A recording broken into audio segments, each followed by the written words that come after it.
Hello, hello, hello, and welcome to Relationship Rhetoric. I'm your host, Unapologetically Angela. Thank you so much for joining me on this terrific Thursday. It makes me truly happy to have our guest. Um, if you are following me on Facebook, my post was the fact that she was able to manifest her dream, and we are on our way to about to celebrate. I love when people trust and believe and follow the process and things how just the universe puts things into place. We have a tendency to always want to get in the way and try to control things, and that delays our blessings or that delays our manifestation. So this is a woman that I've known a while, but over the past, I think, couple of months, we've gotten closer. I've really enjoyed talking to her, getting to know her a little deeper, and so now I can just dig even deeper. Now I know her as KhepeRa, but she has a million other names that I was not aware about until I started hearing people call her these different names. So let's tap in, ladies and gentlemen, to Sistah KhepeRa. Hi, girl. Hi, hey, what's up? What's up? What's up? How you doing? I'm great. No, the question is, how are you? I'm great. Okay. I'm great. Nervous, happy, a lot of emotions Yeah. going on right now. But truly, truly honored to have this opportunity to be able to open my own store, my own you want to call it Botanica, spiritual store, metaphysical store, whatever store you would like to call it, that's fine because Big Mama's house of Juju encompasses all of that. We Mm, got a little bit of everything going on there. okay. So yeah, I'm honored. I'll be 57 in about not 57, excuse me, 47 in about 2.5 weeks. And I've carried this baby for a mighty long time, a Yeah. very long time. And also to be the second um, store that's owned by a person of color. That's right. So we have one down in Memphis Conjure with Miss Lisa, and when I spoke to her last week, I mean she laid it down. I mean she had me in tears. She was telling me how proud she was. That she's looking forward to much success for me, and she gave me the do's and the don'ts and the whole nine. So yeah, I'm really happy. Okay. All right. So, KhepeRa, give us like a journey of where you grew up, how you ended up where you are now. Have you always been, because you're unique, I mean, just how you move is unique, how Mhm. you, your ways of thinking. So let's talk about you and your upbringing. Well, I'm actually from the Westwood area. Okay. Now, I will say I did not graduate from Westwood High. I actually graduated from Wooddale High, class of 1995. Came from very humble beginnings. My mother is from Orange Mound. My dad is from South Memphis. Both my both sets of grandparents moved to Westwood in the early 70s. I'm gonna say around 73, 74. And my parents happened to cut school one day, and that's where I came in at. That's the story I heard that I was told by my dad. My mom just kind of shook her head like, yeah, okay, but um, and from there, I was a typical, young lady. Went to college for a minute. Met my first husband, my children's father, in 1998. We got married in 1999. We had 3 children together before we decided to, call it quits. And I had my youngest son. He was born in 2004. So, but through that time, I always felt like there was more. I grew up in a standard church. My biological father is a pastor. My grandmother, and my mother, very heavy in the church. So, I went, and to be totally honest, I went, but I was like, okay, I ain't really feeling this. Not saying it's a bad thing, but I'm just like, I'm not really feeling this. It has to be something more to this. I didn't know at that time.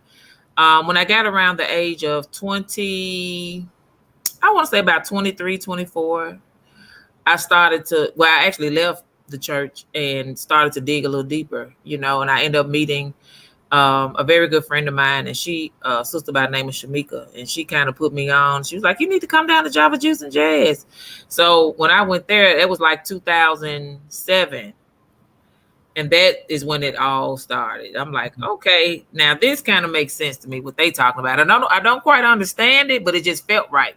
Mm-hmm. You know what I'm saying? And that's really where it began.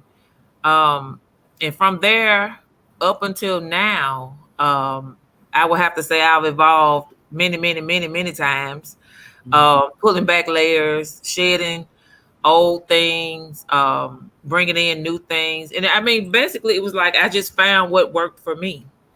For many years, I wouldn't say confused, but I kind of was like, okay, this feels right, this doesn't. I'll take some of this and some of that, kind of like putting in the melting pot, you know. So, and one day I just decided, hey, I'm just gonna do me. Whatever that looks like. I don't care who says anything or who looks at me, because of course I get a lot of stares because I have tattoos on my face. And I was telling the gentleman who came to install my security system, I said, I'm obsessed with tattoos on my face. I said, I keep saying I'm not going to get any more, but then I get something else and something else and something else. And that's the uniqueness, of me. That's just my uniqueness. I just do what feels right. So your tattoos on your face really don't have any necessary spiritual meaning. They're just what KhepeRa likes. Well, they do have spiritual meanings. Of course, here I have the third eye tattoo, and I actually got this design from. I'm sure you heard of Sister J9. Yeah, on the front of her last album, I can't recall the title, but she has this little design. So I asked my artist not to make it exactly, but something close to it. So that's my third eye tattoo, because we have to see. Yeah. In so many words, we have to see. Well, no, this one is the whole tribal. I saw this on an African sister. I forget what country. It was in a village, and I actually saw them actually do it the old-fashioned way. And I was like, oh, I like it, but look what she have to go through. But I get it. Right. It's the tribe, so I get that. So I was like, you know what? I like that too. And it's like a warrior mark. Yeah. And of course, the same one, take the glass off, you can see on my eye here, the love, I have a heart. I have the warrior marks here, because this thing with spirituality, it's not a war, but it's like you go through a lot. Yeah. You fight a lot, within yourself more so than anything else. You have to go inside of yourself and touch some places and bring up some things that you probably have been pushing away and dumbing down for so long that, for me, I just got tired of fighting. Yeah. I got tired of having to make excuses and, no, that's not me. But really it is you. And I just think it's so unfair for a person to have to not be who they are. It's very uncomfortable. Very uncomfortable to go out in the world and pretend to be someone else. That's a hard thing to do. And I think a lot of people don't realize that because they're so comfortable doing it. You know what I'm saying? But it's such a beautiful thing when you can walk out of your door and be you. And then you'll find also that people be like, oh, okay, well, tell me more. After they've talked to you, and once they get past the look and you really start to talk to them, and it happens to me all the time, like everywhere I go. Can I take a selfie with you? And I'd be like, what? But they're like, I really enjoyed our conversation. Yeah. Can I take a selfie? I'd be like, okay, So yeah, it's a beautiful thing. Even the septum, when I got my septum done, to me, that was like a rites of passage for me, because the brother who did it, and he doesn't do tattoos anymore. He made it so special for me. It was really special. And he was like, he said, you do know that, a lot of our ancestors had these. And I was like, yeah. I said, I've seen pictures over the years. I never thought that I would do it, but it just became a time where for me, it wasn't like I planned these things, when I did these, it's just like it just felt like it was time. Yeah. For it. You know, I didn't say, well, Sam, wake up and give me give me a septum. It wasn't like that. You know, it was just like something was going on. I was evolving or changing on my path, moving forward, if you will, shedding some old stuff, as I said before. And it just felt like, you know, I was like, okay, it's time. And then I would call my guy and he would make it to like a whole ritual, you know, for me when he would do my business. Yeah. And he's retired now, so he doesn't do them anymore. But he really was a big part of, you know, my spiritual journey. Okay. Okay. So, KhepeRa, how many times have you been married? I have been married. Now, if you count the first one, it will be a total of 4. Why wouldn't we count the first one? Well, the reason I don't really count the first one because we weren't together that long. Maybe I think I was married maybe a month. Okay. Maybe not even that long. Okay. I was right out of high school. Thought I wanted to be married. So yeah, I'm on my 4th. Okay. My 4th marriage, yeah. Has your spirituality been an obstacle in those marriages? About husband number 3, yeah. Because I really was starting to like get into it. And my 3rd husband is in the Nation of Islam. He's a Muslim. And I never converted, into Islam, but I supported him. We would pray together, and the prayers are so beautiful. I tell anybody, it's if you look past the whole religious thing, as far as how they put these big stickers on religion, the prayers are beautiful, especially if you can speak Arabic. I mean, they almost bring you to tears, just to hear him say the words, the way they would roll off his tongue. Oh my God. Yes. It was beautiful. Beautiful. So, with him, that's when the kind of things really started to change for me. Okay. And my husband now, he supports me 100%, and I remember, and I think I told you this when we were dating, and the first time that I allowed him to come into my home, I said, now look, now before you get up here, I'm just letting you know what you about to walk into. Now you might be kind of spooked, And he was like, no, I'm good. I'm like, all right, now I'm just telling you, but he's good. He asks a lot of questions and stuff. He hasn't, I wouldn't say he's into it per se, but he respects what I do. Yeah. Okay. Yeah. So, with that, to me, what that means to me is that there's some hopeless romantic in there in the midst of all of this mysticism, Girl, yeah. We still are.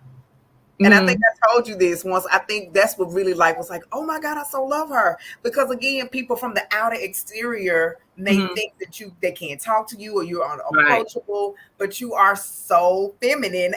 I'm just like, oh, KhepeRa, I so love you.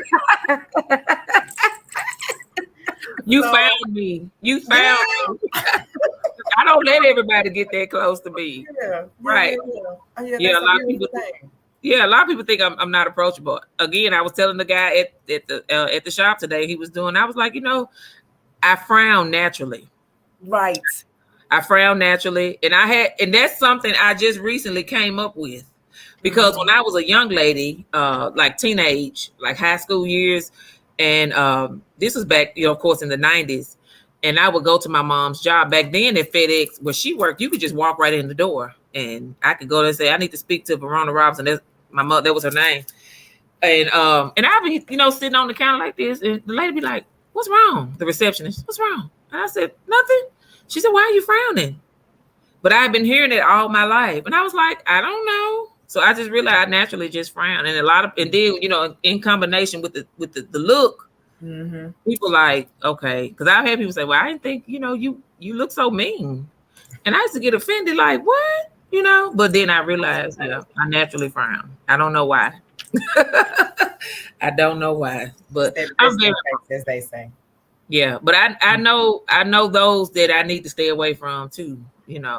Yeah. So, but if you good, your spirit right, I'll be cool with you, you know. Absolutely. But yeah, you know that. Tell me this: in all of the rituals and the spiritual experiences you've had, has there been one that actually spooked you, or kind of was like, whoa?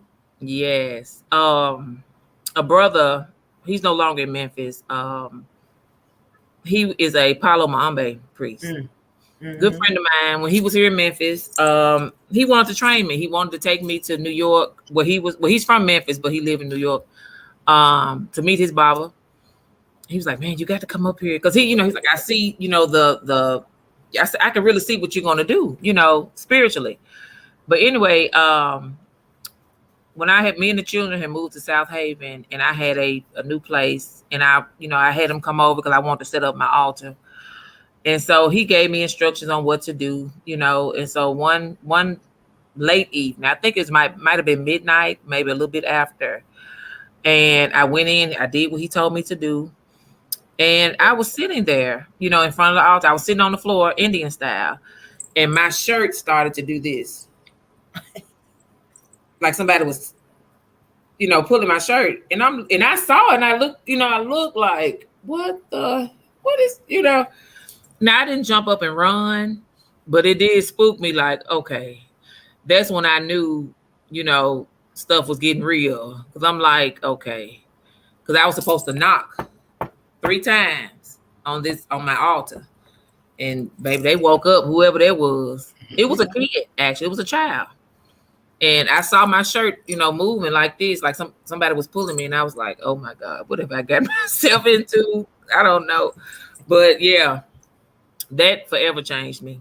Yeah, I knew then. I said, okay, this is some real. And not that I doubted it, but it's just like when you see stuff like that, you can't help but to kind of be like, okay, this is for real. This ain't no plaything, especially when you're dealing with spirits.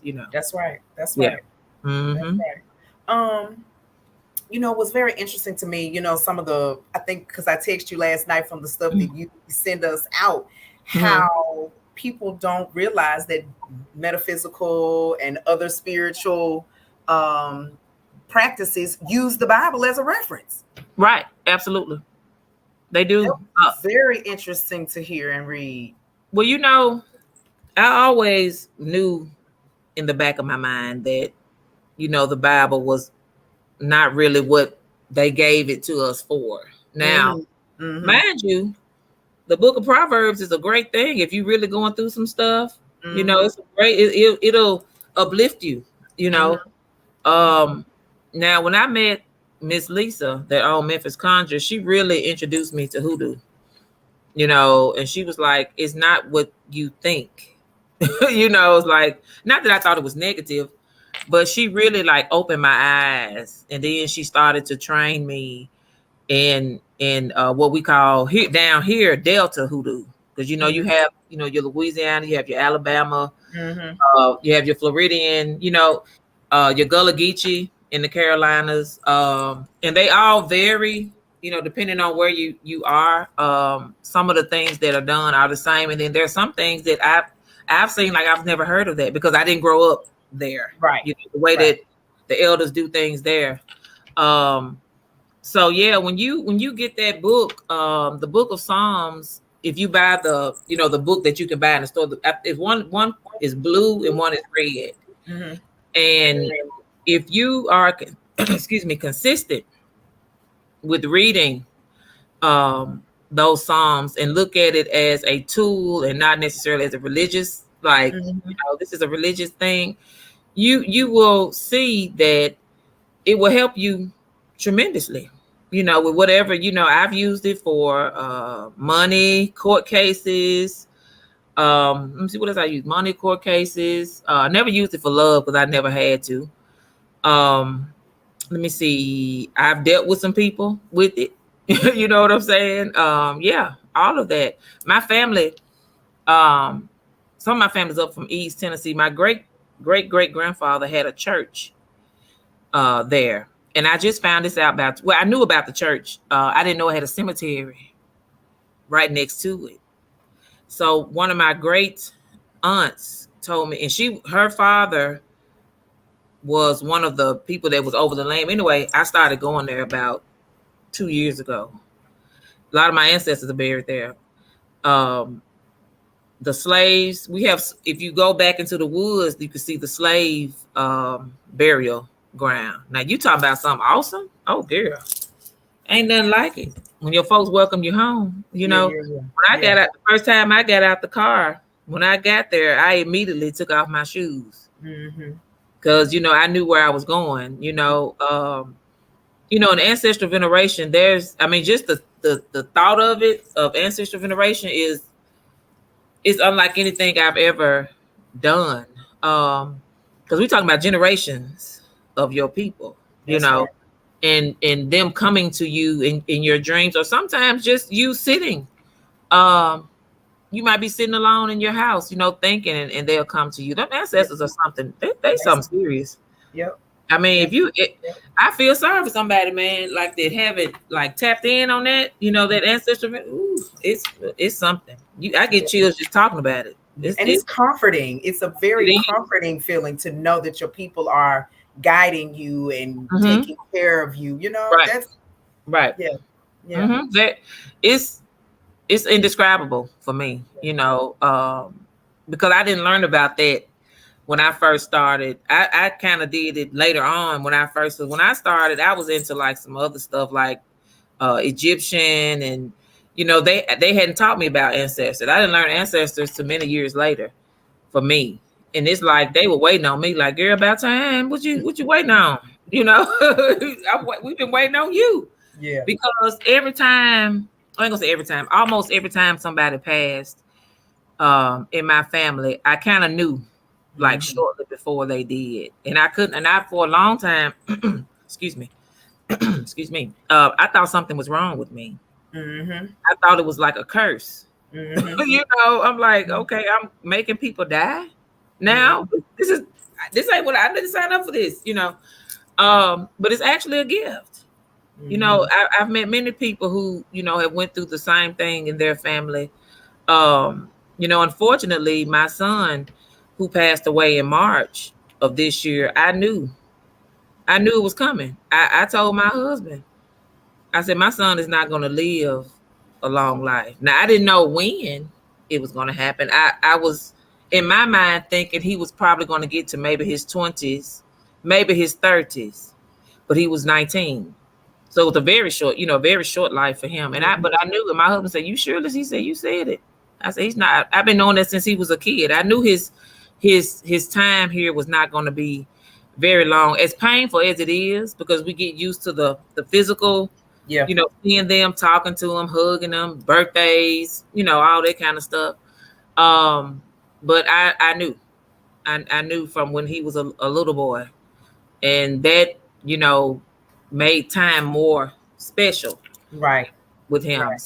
But I'm grateful. Like I told the doctor that tried to save his life, I said, I didn't tell him this, but I told him, I said, I'm just grateful for the time that I had.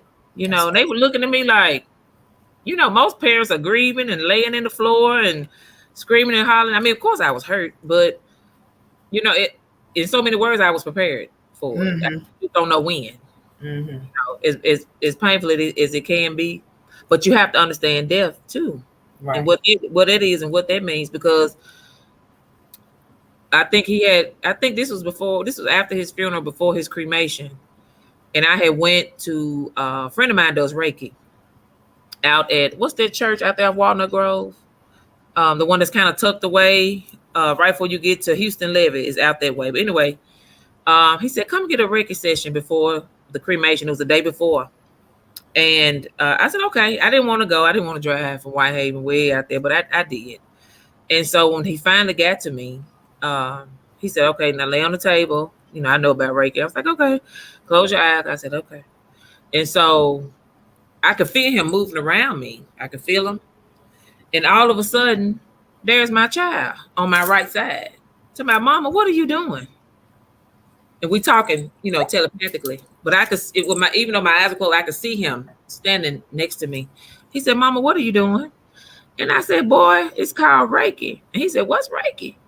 And I said, well, what you do? I said, wherever, my friend named Patrick was doing it. I said, wherever he put his hand, that's where you put your hand. And so as Patrick worked around me, because they go around and work over your body, he was right there. And I eventually dozed off to sleep. And so when he woke, he kind of touched me. He said, "KhepeRa," he said, "You okay? How you feel?" I said, "I feel fine." I said, "I feel okay. I feel, good. I don't feel bad. I feel good." And I said, "Roxton was here." He said, "I know." He's a spiritual person. So he said, "No." He said, "I asked him to come." And I said, "You did?" He said, "Yeah." He said, "Cause I knew, that would be really good for you to talk to him." And he said, he's good on the other side. He said he's trying to figure it out, trying to know how to operate, and then the whole coming back through the veil and coming back on this side. But he said he's good. He actually likes it a lot. And I said, "Well, good." That was comforting to me. I was like, "Okay, well, all right," because I was still, it was still new. It was still like 2 weeks after his death, so it was still really fresh and really new. Yeah. But he's good. He's come to me quite a few times, Nice. checking on me, and I told him, I said, "Boy, I'm fine." But of course, children like, "No, you ain't." Right. But he's come to me in dreams, visions. That time, I mean, him and my mom, I saw them together in a dream. Him and my mom together. So I know he's good. He's good. Okay. So what I don't want you to do, though, I want you to talk about the opening, but don't give too much, because what I want people to do is I want people to come. I want them to be curious. So if you right now, this is a commercial for Big Mama's House of Juju. Okay. And 5. 4. I don't know what to say. 3. What do you want people to do? Tell us when it is, what to expect. Okay. All right. Big Mama's House of Juju is opening Monday, June 19th, which happens to also be Juneteenth, which is a very special time for us as a people. We have everything that you could imagine for your spiritual journey. Our tarot readers will be there. Our elders will be there doing libation. We're going to have drumming. I can't promise y'all refreshments. I haven't got to that part yet. I might give you a bottle of water. I don't know. But it's a place that you can come. You can feel comfortable. You can ask questions. I've had a lot of people come to me and say, "Can you help me? Can you start me on my spiritual journey?" Of course, that's my job. There's a lot. Like I said, I can't give away too much because, like Angela said, I want everybody to come and experience the experience, if you will. That's right. What's the address, KhepeRa? The address is 3003 Airways Boulevard, Suite 904. We're at the corner of Airways and Directors Row. Okay. So you will see all the balloons and the grand opening banner and all that beautifulness. Come and meet everybody, meet the staff, meet the elders. Some of y'all might not know who your elders are in Memphis. That's right. That's right. And they love to come and be able to talk to you, especially us in our generation. They want the best for us. Brother Omar Baruti says it all the time. He said, he's a libator. He said, I want to be able to teach other people how to libate, do libations and stuff like that. So maybe we'll have a libation class. Mm-hmm. That would be awesome, for you to come learn. Mm-hmm. There's just so much I cannot tell you. What are the hours of the opening? The opening will be 12 noon to 7 p.m. And, it may be a little bit later. When it's a new place, people want to come and talk. And it's always something to talk about when you come to, to a spiritual store. I have something really special, but you have to come in order to see it. You have to come to see it. I want everybody to come and experience. Everybody has a big mama. That's right. Or a mud deer. That's right. Or if my great grandmama, she was just deer. That's right. We just called her deer. But I had a big mama too on my mother's side. And it was funny when I was there by myself. Let me say this. I just thought about when I was there by myself the other day, getting ready to leave for that day. It's about, what's today? Thursday. That must have been Tuesday. And I can't tell you what it is, but you know what's there. And I saw her there in that space. And I was like, Big Mama? And I was so glad. I was like, "Ooh, okay." They let me know I'm doing something right.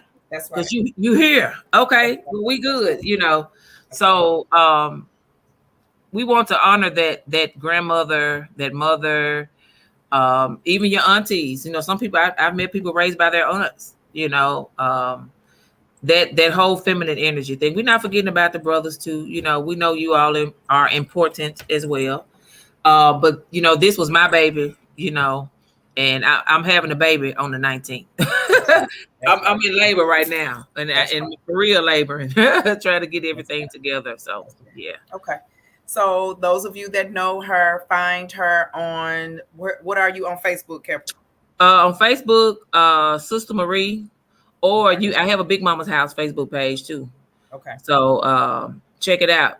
You know, check it out. We got see, I got my herbologist shirt on because Yeah, we yeah, working with yeah. the I see you. herbs I see and you. all that good stuff. I'm just really I'm excited. I'm just I really am too. excited. I am too. Well, thank you so much for sharing. I'm so Thank excited to be a you. part of the celebration. I'll be posting your Yes. flyer all week so we can get them folks out there. Good. Thank you. Even if you don't feel comfortable coming because you are new to spirituality, she is available. Inbox her. Now, Yes. consultations ain't gonna always be free, Right. That's you right about that, sister. but inbox her and she'll at least get you started. Okay. So Right. if you're open, just tap into it and let's see what happens. Yes, Thank you, absolutely. KhepeRa. Thank you. I appreciate you, Angela. I will see you Monday. You better. All right. I'll be there. I love you. Love you too. Talk to Bye. you soon. All right. Bye-bye. Thank you so much, guys, for joining me and being a part of this experience. I love when KhepeRa talks about finding what works for her. You know, the world teaches us that we should only be one way, and if anybody does anything differently, that they're going against the will of God, they're going against this, they're going against that. But you have to find what works for you. And I truly believe that my creator meets me where I am. I was created this way to be a wanderer, to be curious, to see what else is out there in the world, to see what serves me well. So if you are in a situation and you're not quite sure where you should be or what you should be believing and things of that nature, I'm not giving you any type of suggestion. What I'm saying to you is seek and know for yourself. Don't always be the student. Take some time and do your research and see what feels good with your soul, because your relationship spiritually belongs to you and no one else. I love you. Thank you so much for your support. Hey, family. I love you too, Robert. Thank you so much for joining me. I will see you next Thursday right here on Relationship Rhetoric. Peace, love, and explore. Explore. Trust that you are guided and protected and that it is okay for you to be curious and wander out here and know that your creator and the universe is going to always guide you to the right thing. I love you.